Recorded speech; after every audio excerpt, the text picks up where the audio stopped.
If you live in the city of Mumbai, look outside your window, the city skyline has vanished, and in its place, there is a wall of smoke and haze and poison waiting for you to breathe it in. This is an extremely dangerous winter for Mumbai, and somehow we seem to be going about our lives as if nothing has happened. This is the kind of pollution that will make you very sick and will actually stunt the growth of your children's lungs. This There's no other way to put it. We're going to talk about what is causing the pollution in Mumbai, what the government can do immediately to bring the pollution levels down, what we can do as citizens and civil society to bring the pollution down immediately. Right? Remember, like, share, subscribe. Now, this morning, Tuesday morning, Mumbai woke up with AQI that was in the very poor category. So in Chakala and Deri East, it was 289, Mazgaon was 276. Navy Nagar Kolaba, where you'll expect that the air is cleaner, it was not. 257. Worli was 244. Now, there were some pockets, Sayan, Vasai, Bandupa, the air was slightly cleaner, but overall we were looking at, the sub 200 category, which is very poor because it will cause chronic bronchitis, it will cause asthma, COPD, lung infections, especially in children.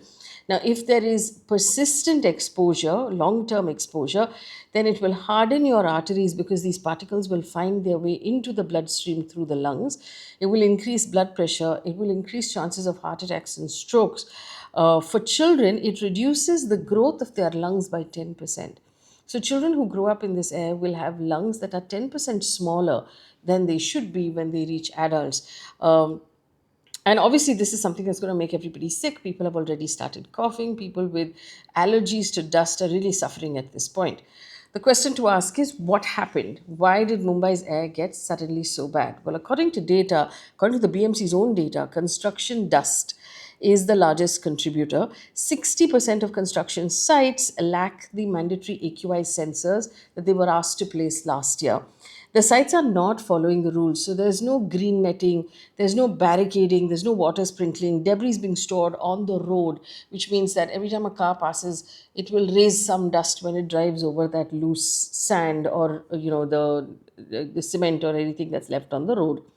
Continuous civil work. So the digging up of all the roads in the Mumbai suburbs. Again, you expose soil, you leave the soil on the side of the road, and every time a vehicle passes over it, of course, that soil gets raised into the air and it stays in the air. Now, to make matters worse, several of the roads are of very poor quality, which means that if the road is not properly paved, it's constantly releasing dust into the sky every time a vehicle passes over it. Heavy vehicle movement, as we've seen across the city, there's still a lot of heavy vehicle movement in the city, and there's no regulation as to how they should make sure that whatever they're carrying doesn't fall on the roads, especially if it is building construction material.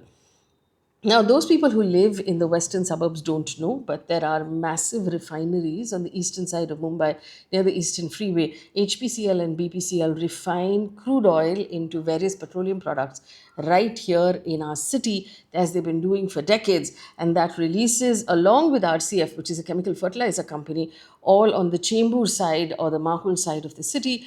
You have nitrogen oxide, sulfur dioxide, ammonia, and other volatile compounds that are constantly being burnt into the air. And this obviously leads to a lot of pollution. But I want to point out that this happens through the year. And we normally have either the very friendly monsoon or the sea breeze that's cleaning up the air. This time, of course, in the winter, the monsoons, thankfully for us, lasted up to October. And after that, when the monsoon stopped, the natural cleansing of the air has stopped. And so all of these industrial pollutants and dust remain hanging in our air. There is an early onset La Nina, which has reduced the wind speeds. So there's no sea breeze coming in to clean the air. And there are lower temperatures, which is making the air actually heavier. Let's take a look at what the government has done so far. Now, the BMC, I want to point out the BMC has not had elections for several years, so it's actually currently being run by the Chief Minister's office. They have already brought in, wherever the AQI is above 200, they have approved a graded response action plan. Now, according to this, what it means is that if the pollution continues in this manner for several days, they will halt construction, they will shut down ready mix concrete plants and stop industrial operations. Basically, if when you're mixing concrete, if it's not covered properly, then a lot of that light particle winds up in the air. What the BMC has already done is they've deployed flying squads across 24 wards to check. They have issued stop work notices at 59 sites and RMC plants. They've installed live air quality monitors and enforced thin sheet barricading and green covers and water sprinkling and scientific debris storage. If the AQI stays poor for 48 hours or more, then complete shutdowns will follow. Now, for those people who are asking what needs to be done to bring this down immediately, there are a couple of things. Obviously, the complete shutdown of construction and RMC plants, all major construction sites, including by the government. So if they're building metros, for example, all of those major construction sites will have to be shut down temporarily. Road cutting, road drilling will have to be stopped as the fastest, most visible way to reduce AQI. Second, high pressure mechanical road cleaning twice a day to sweep up all the dust from the road and then water wash major stretches to make sure that there is no dust on the road. Cover up the dug roads and civil work sites immediately. So, fully barricade them, cover them with green nets, sprinkle water every 2 or 3 hours, clear those loose soil piles, and stop digging up more of the roads. This is going to have to happen immediately.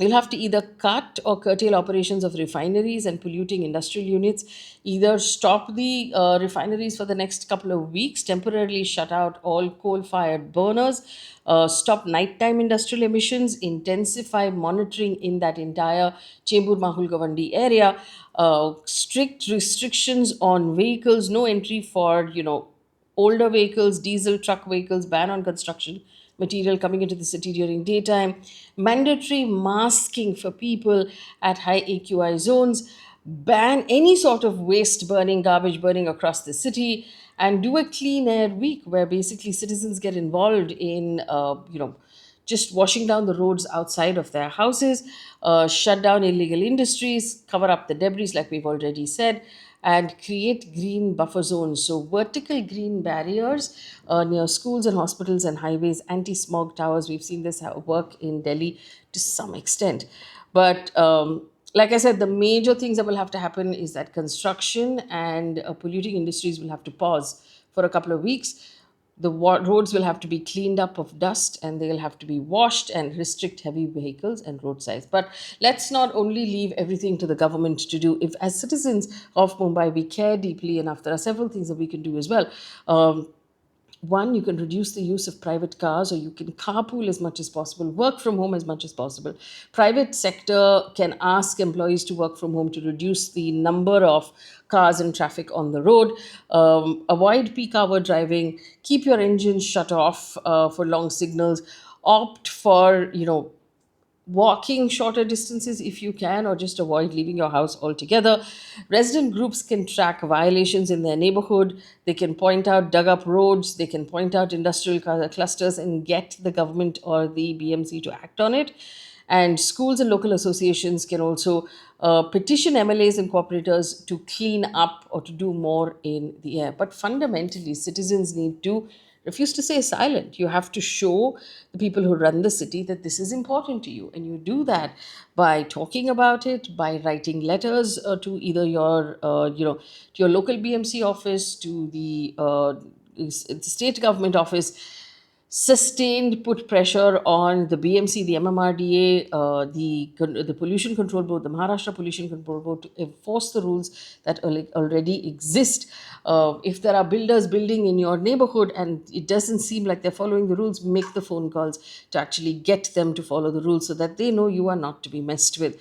But we have to at some point show that enough is enough as citizens, that we're not going to put up with it. Because if we don't say anything about it this year, next year will only get worse. So, like it has been demonstrated in Delhi, there are two things that need to be done: the immediate action that needs to be taken to bring down pollution right away, and then the year-long activity of making sure the roads are maintained well, making sure that we're moving more and more towards more efficient public transport and less private transport, to make sure that the roads are not being dug up over and over again for no good reason, that we're actually building roads where work can happen without them having to be dug up, where construction actually happens following the rules. Construction happens all over the world, but somehow here, when it happens, they just allow them to put as much dust in the air as they possibly could. So we need to stand up for ourselves at some point as citizens, and now might be that time.